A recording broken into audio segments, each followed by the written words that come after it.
Analar bayrami degandek bayramlarni tabriklashning hukmi. Savol. Assalomu alaykum ustoz. Qandaq ahvollari salomat turdurmi?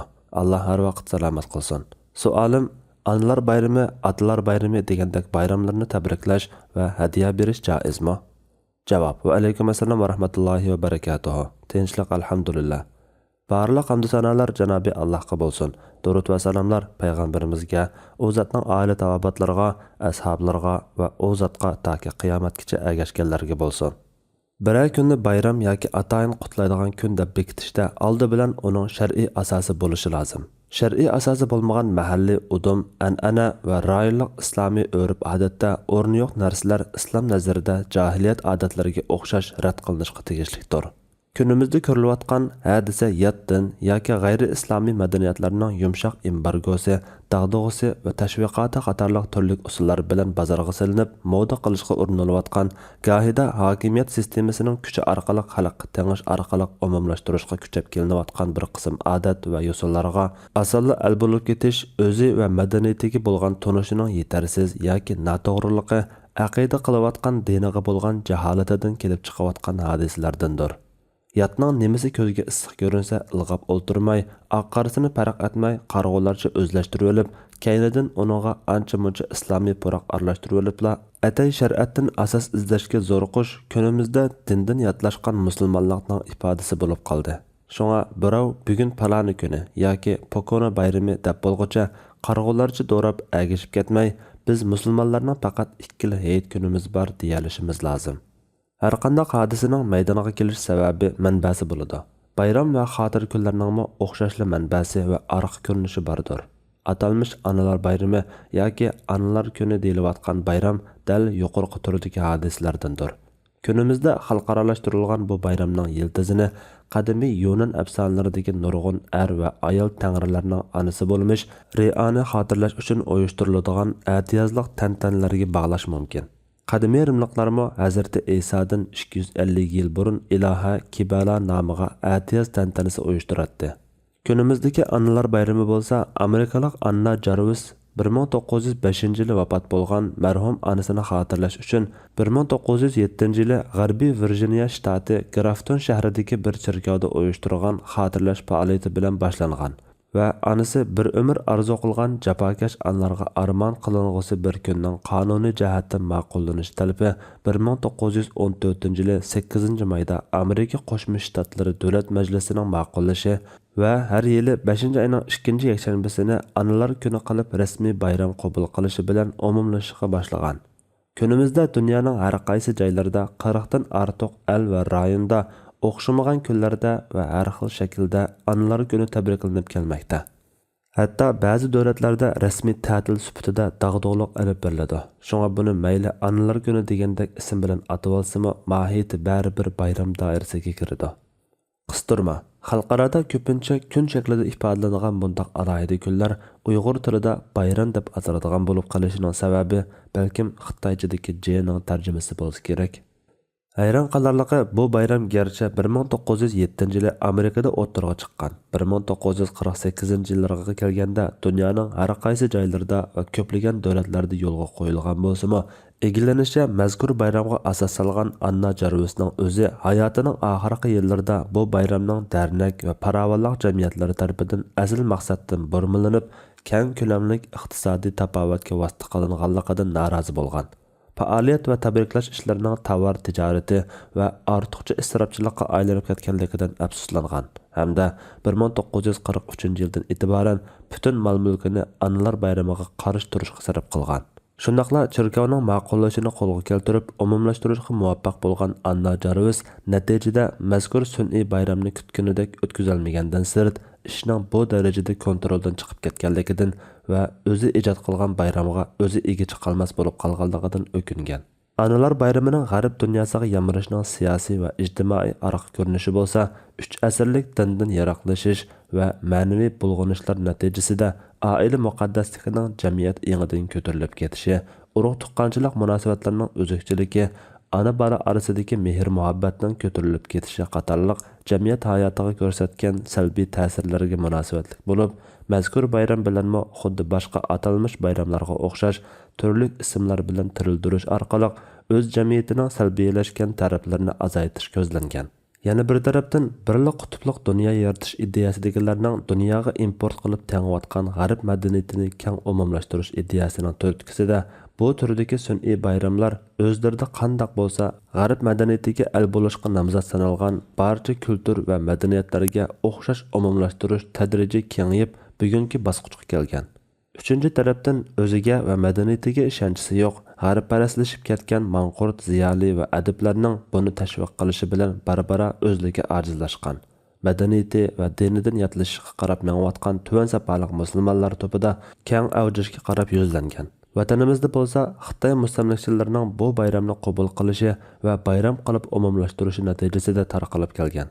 Keyincha yo'qotilish nishoni qilingan islomiy milliy bayramlar o'rniga dastilgan bir talay sun'iy bayramlarning biri qatorida navbatda keng umumlashayotganligi ma'lumdir.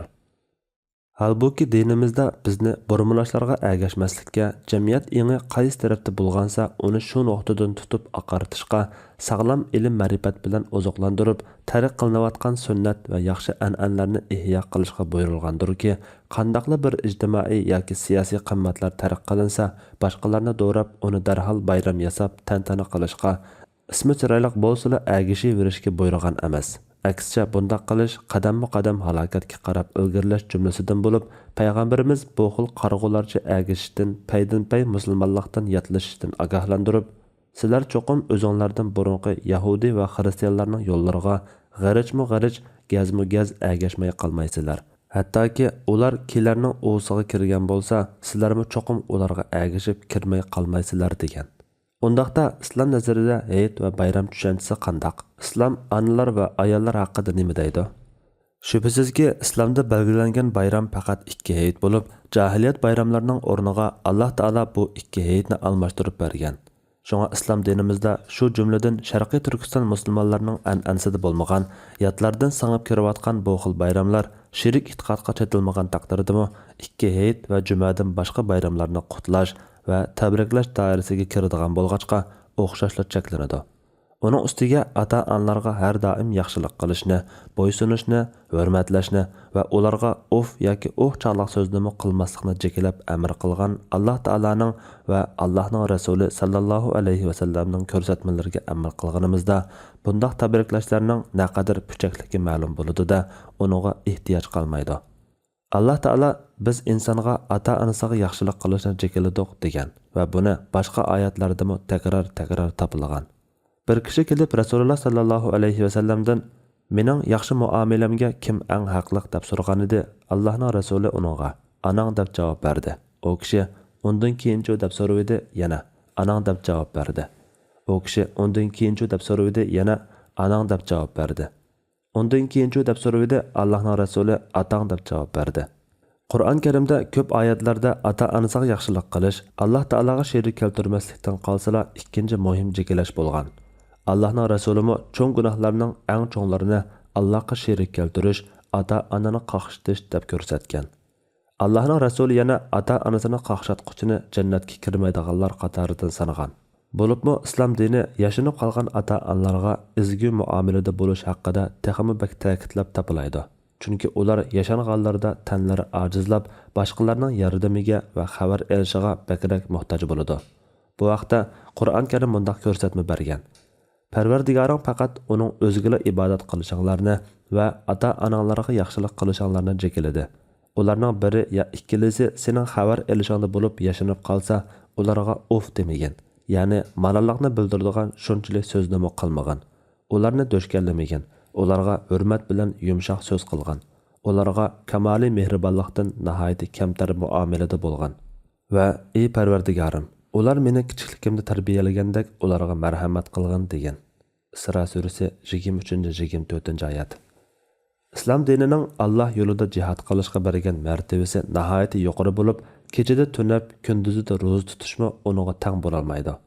Islom dini ota-onaning roziligini olishga qattiq ahamiyat berganligi uchun ota-onaning ruxsatini olmasdan o'g'lining jihadga qatnashishini harom qilgandir.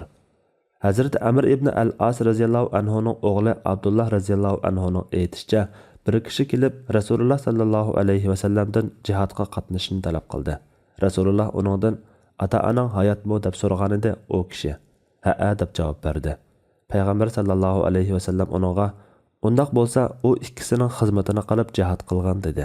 Ya'ni ularni beqish va ulardan xabar olishni jihad maydoniga qilgan demakchi. Rasululloh sallallohu alayhi vasallam ata-onlarni qaqshitish u yoqda tursin, balaning ata-onasining tillanishiga sabab bo'lishini harom deb qolmay, balki uni cho'ng gunohlar qatorida sanagan. Rasul akram sallallohu alayhi vasallam kishining ata-onasiga la'nat qilishi cho'ng gunohlarning eng cho'nglaridan hisoblanadi degan. Buni anglaganlar aql hoshi joyida bir mu'minning o'zining dunyoga kelishiga sabab bo'lgan ata-onasiga la'nat qilishi ayron qadarli g'alati bir ish tuyulib, kishi ata-onasiga qandoq la'nat qiladi deb so'rashganda Rasululloh boshqa bir odamning otasini tillasa, o'mi uning otasini tillaydi. Onasini tillasa, o'mi onasini tillaydi deb javob bergan. Ahvol bundoq bo'lsa, ata-onasini yuzma-yuz tillaydiganlarning oqibati qandoq bo'lmoqchi? Demak, ata-onaga yaxshilik qilish bu fazilatdan mahrum qolganlar odat qilib olgandek yil bo'yi tashlab qo'yib, yilda biror kun ularni yo'qlab hadiya berish bilan cheklanib qolmaydi. Balki u dinimizda tavhiddan qolsala alohida o'rin olgan, har kun va har lahzada o'rindilishi kerak bo'lgan farz amaldir. Ularni ikki hayitdami tunji bo'lib alohida yo'qlab ahvol so'rash esil an'anamizda bor. Inoqki, ana qo'rsoq ko'tarish, emitish va beqib tarbiyalashda cheksiz jafo mushaqqat tortish jihatdan otaning oldida turdi. Bu go'zal farzni mushundaq puchak bir odatga almashtirilishning o'zi qimmatli guharni arzimas toshga almashtirganlik. Allohning va Allohning rasulining topshiriqlaridan g'aflat qilganlikdir. Shunga ata-onani izzatlashni onalar bayrami, otalar bayrami deganda kunlarga qapsib olmay, mehribon ata-onalarga yil bo'yi yaxshilik qilishni, ularni hurmatlashni, ularga ko'nglimizdagi oliy hurmat tuyg'usini ifodalashni eng ulug' ibodatlar qatoridan sanashimiz, dinimizdagi ikki hayitga boshqa nurg'un bayramlarni va bu mohiyatdagi atalmish kunlarni qitib olmasligimiz dinimiz amr qilgan fazilat va qimmatlarga loyiqida va bajandil amal qilishga tirishadigan haqiqiy o'rnak mu'min va mu'minalardan bo'lishimiz lozim. Alloh eng to'g'risini bilguchidir. Fatvoda Dr. Abdul Aziz rahmatulloh. Fatvolar majmuasi 3-tom.